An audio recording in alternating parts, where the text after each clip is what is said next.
distractions and concerns. All distractions and concerns because the media seems to be all hot and heavy over all this GOP Iowa thing. We know Trump's the front runner. Trump's the only person who's going to be able to clarify and clean out that swamp, that corrupted, disgusting swamp in Washington, D.C. The biggest laugh today was Mike Pence saying how Trump is disqualified because of January 6th. And he's upholding the Constitution. Well, first, Mike Pence is a coward because he's not upholding the Constitution. Mike Pence doesn't know anything about U.S. history. Everybody wants to question what I just said. Look at how Thomas Jefferson became president when he was vice president. Then he had to make the same decisions that Pence did. See what he did. It's in U.S. history. You can find it yourself. With that being said, the common theme here seems to be communist China. It's always communist China. Communist China is this, they're the companies. Yeah. All these people that are in higher echelon of government. And it's not only Democrats, it's the GOP too. You got Mitchie McConnell and his wife with the shipping containers. We're going to get into more of that another segment. Then you've got even Ron DeSantis in Florida and Rick Scott and what's going on with the ports in Florida. But for this segment, let's just stick to what's happening here with communist China. It seems like our government was designed for checks and balances. This is our government. What's taking place in Washington, D.C. right now is a compromised, I don't know, what would you even call it? It's not really a government. It's a compromise. I guess the perfect word is a swamp or a deep state. So they're supposed to be in charge of taking care of national security, according to this. And we have our enemies infiltrated in so many ways. I mean, do you understand the concerns? And why the talking heads of the media just filling us with distractions? Let's watch this segment. Secret meetings, whistleblower Bob Alinsky.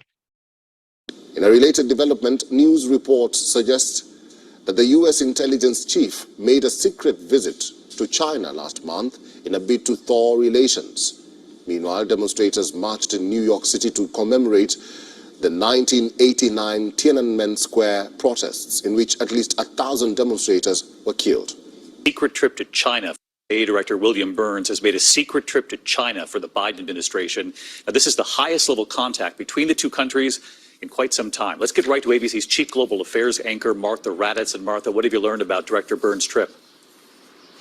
David, a U.S. official confirming tonight that Director Burns traveled to Beijing in May and met with his counterparts there in an effort to keep lines of communication open between our two countries. This comes, of course, as tensions with China are high. Secretary of State Antony Blinken canceled the trip to China in February because of that Chinese spy balloon that crossed the U.S. So this does mark the highest level visit to Beijing. But a U.S. official also telling us tonight that Secretary Blinken is hoping to visit China sometime this summer. David. U.S. Defense Secretary Lloyd Austin has stated that dialogue between the United States and China is essential and will help avoid miscalculations that could lead to conflict. The statement comes even as Beijing snubbed an invitation for a formal meeting at the annual Shangri-La Dialogue.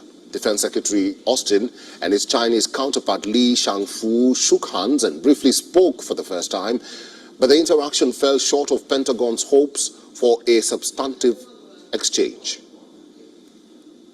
A cordial handshake over dinner is no substitute for a substantive engagement. And the more that we talk, the more we can avoid the misunderstandings and miscalculations that could lead to crisis or conflict. You know, I am deeply concerned that the PRC has been unwilling to engage more seriously on better mechanisms for crisis management between our two militaries. But I hope that will change, and soon. Countering U.S. allegations, China says the responsibility for ongoing tensions between the two countries' militaries lies entirely with the U.S. side. The two countries are also exchanging heated military signals around Taiwan, with the U.S. ramping up its military support despite Beijing's repeated warnings. Lloyd Austin said the U.S. was deeply committed to preserving the status quo of Taiwan and opposes unilateral changes from either side. These developments come in the wake of Chinese President Xi Jinping telling China's national security officials to prepare for worst-case scenario. When we spoke before, you described what you believed were Hunter Biden and the Biden family's effectively offenses against the United States in ways that their business practices had undermined U.S. national security. But there was also an offense against you, what seemed like fraud. And now 2 years later, we have, I think, a pretty hard example of what that looked like. So if you wouldn't mind explaining to us, this is, I think, going back to the spring and summer of 2017, Sinohawk Holdings. Okay. What was that? So Sinohawk Holdings was a Delaware LLC, which was effectively a partnership between the Biden family, myself, Rob Walker and James Gillier, and a Chinese large company called CEFC, which turned out to effectively be the capitalistic arm of, President Xi's One Belt, One Road. Yes. And so Sinohawk Holdings was the entity that Chairman Yi, who was the chairman of CEFC, and an entity called Hudson West 4 owned 50% of Sinohawk Holdings, and an entity that represented the Biden family, myself, James Gillier and Rob Walker, called Oneida Holdings, owned the other 50% of that entity. So at the beginning of this deal, the Chinese were supposed to send Sinohawk money. How much? Yeah, so actually I'm glad you asked the question, because a lot of discussion has been about the $10 million the Chinese were supposed to fund into Sinohawk Holdings. $5 million of that was representing their 50%, and the $5 million, they would call it a loan to the Biden family, but effectively it was a loan to Oneida Holdings to represent the original operating capital. And that was just operating capital. That Sinohawk Holdings was set up to effectively deploy billions of dollars that CFC was claiming, and rightfully believable because they were doing it around the world, to invest via Sinohawk in infrastructure projects, technology companies, investment banks, financial institutions, both here in the U.S. and around the world. So this is the limited liability company agreement of Sinohawk Holdings. So I wanted to make public today, FBI officials confirmed that the unclassified FBI-generated record has not been disproven and is currently being used in an ongoing investigation. The confidential human source who provided information about then Vice President Biden being involved in a criminal bribery scheme is a trusted, highly credible informant who has been used by the FBI for over 10 years and has been paid over 6 figures. These are facts, and no amount of spin and frankly lies from the White House or congressional Democrats can change this information. At the briefing, the FBI again refused to hand over the unclassified record to the custody of the House Oversight Committee, and we will now initiate contempt of Congress hearings this Thursday. Given the severity and complexity of the allegations contained within this record, Congress must investigate further. Americans have lost trust in the FBI's ability to enforce the law impartially and demand answers, transparency, and accountability. The investigation is not dead. This is only the beginning. It appears this investigation is part of an ongoing investigation, which I assume is in Delaware. The Oversight Committee will follow the facts and be transparent to the American people with our findings. I'll be happy to answer a couple of questions. Yes, sir. Are we talking about, Congressman Comer, are we talking about just one document, or are we talking about several documents? And what could these documents actually hold? Could they end up showing more Biden family business dealings with other countries? This document was dated, I think you all know this, from the subpoena in July 30th, 2020. The claims made in the document are consistent with what we found and disclosed to you all in Romania. It suggests a pattern of bribery where payments would be made through shell accounts and multiple banks. And there's a term for that, it's called money laundering. And that, again, is what the majority of the suspicious activity reports also said. Right now, we want the Form 1023. We believe, due to the fact that it is not classified, this is not a classified document, that this is an important part of our investigation, and we want to have this document in hand. They confirmed there's an ongoing investigation using this information. I assume that ongoing investigation is in Delaware. I don't know that, but I assume that. Can you ground why that's your assumption and what information you have to support that it's based in Delaware?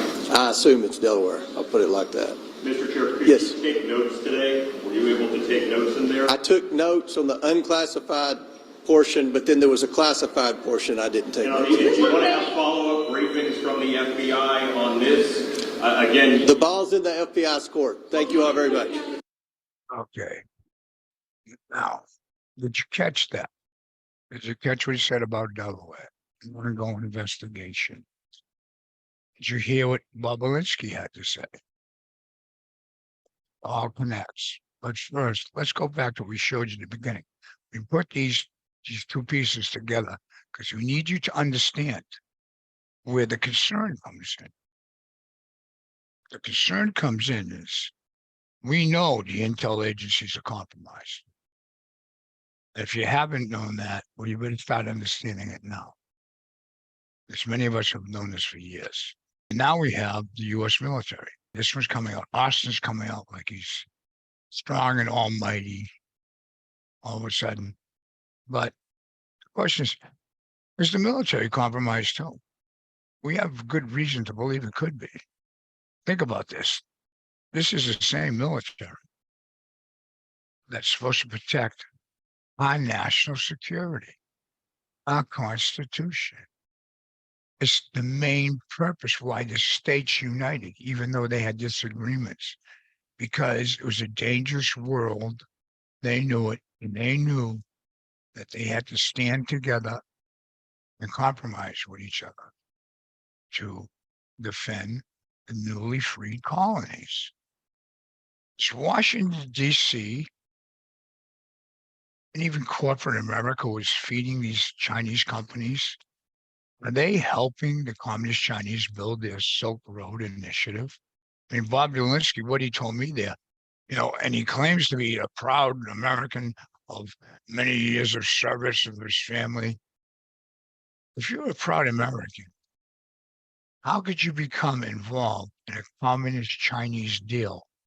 He even said it. He knows it's involved in helping them build the Silk Road, replace the U.S.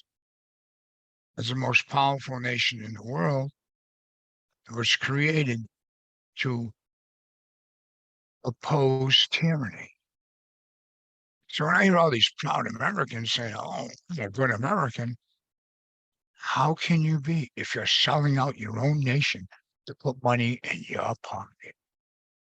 What's more important, your freedom of your money? Well, let's look at it this way.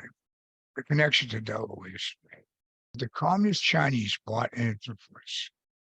Of all the Biden administration officials, how can we believe that the CIA was acting in our best interest of the American people and our national security?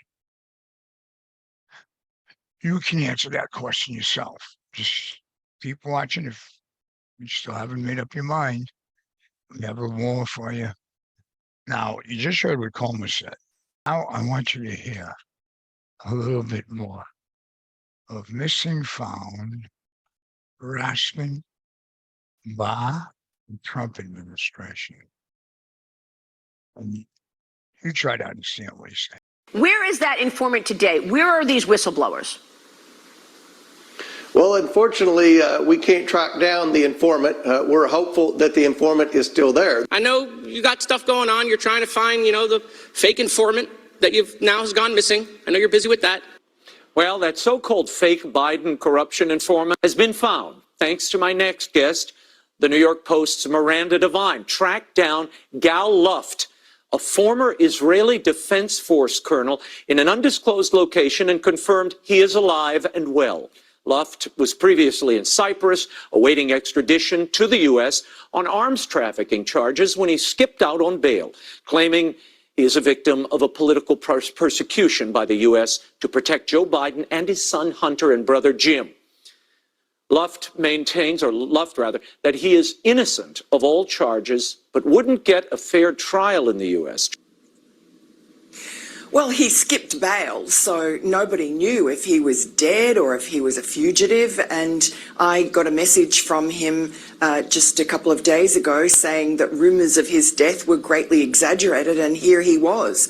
And so, he says that he is innocent of these arms dealing charges. He was a kind of mild-mannered professor in Washington, D.C., working with the same Chinese business people that Hunter Biden and Jim Biden were working on during Joe Biden's vice presidency.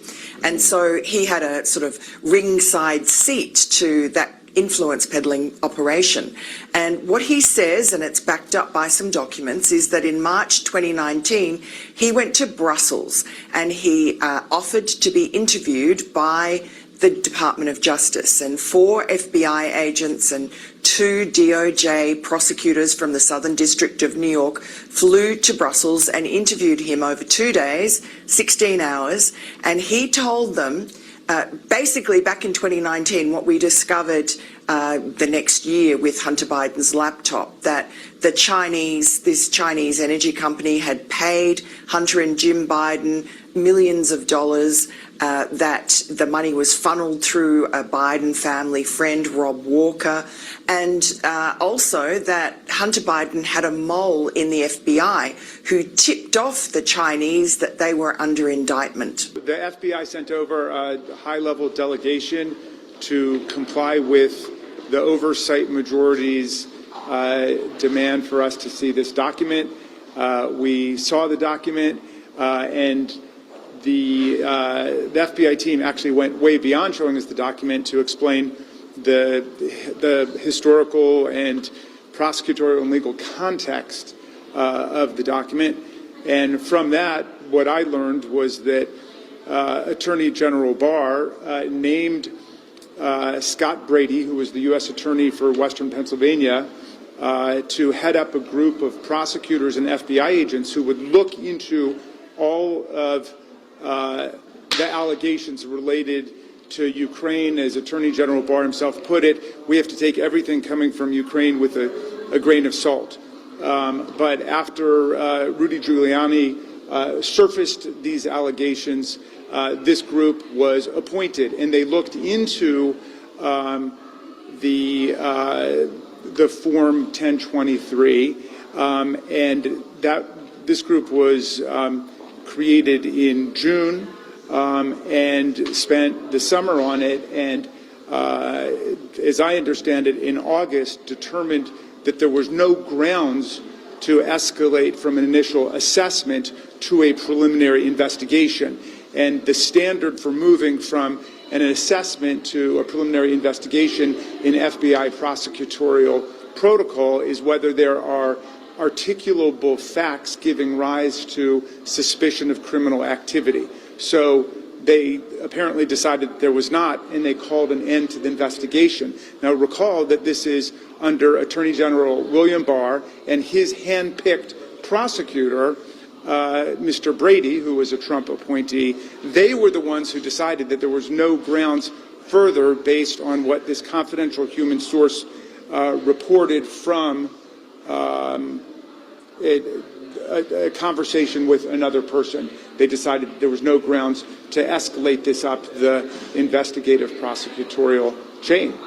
So if there's a complaint, the complaint is with Attorney General William Barr, the Trump Justice Department, and the team that the Trump administration appointed to look into it. But I'm just surprised that my colleagues want to try to litigate this in public, much less hold the director of the Federal Bureau of Investigation in contempt for complying with their request when there was a whole process that was undertaken, and that process came to its natural end, as I understand it. Yes. So in your opinion, there was no criminal charges that you see from what you saw today?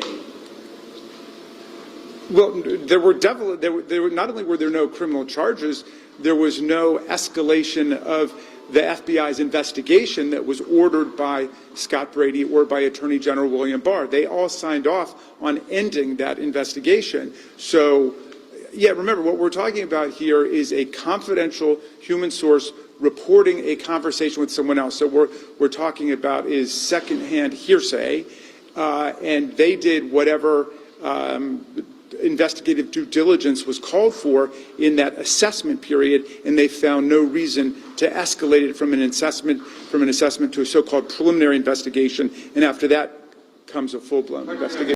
Was that a bunch of gobble? A deflection. It's like he wasn't even sitting in the same meeting as James Comer was. Did you hear the guy, a little weasel at the beginning there? Oh, you've got a fake informant. I'm a Democrat. Don't mistake me for a diehard GOP supporter too, because I think the GOP is going to learn something very quick, but they better. The 74 million people who voted for Trump were Trump supporters. The GOP was working against Trump. Let's get back to this. You listen to him just ramble on about Bill Barr, he stopped the investigation, Rudy Giuliani. I mean, he's just blowing smoke everywhere. Like, he didn't even sound like he knew what he was talking about. So here's something you need to keep in mind. Barr came out today and he said right off the bat, there's no way he stopped that investigation. Now, the proof is, if you want to look into the Durham report, the Durham investigation report opened up this huge can of worms. He didn't go far enough. For some reason, he got spooked. He probably spooked by these agencies. He's got a big family, and God knows what happened to him. He's not the same guy who investigated the Boston FBI office years ago. Let's put it that way. But he opened up a huge can of worms about things to go back and play you the whole show. I urge you to watch it. You'll see how far back this goes, right to the Clinton administration and even back further. This little document that they're going to get now is a pathway to information of how this has been corrupted. You know, he's claiming hearsay. He's limited. So, in the next segment, what you're going to hear is how Burkholder and Raskin is using the same playbook. So we urge you to watch that.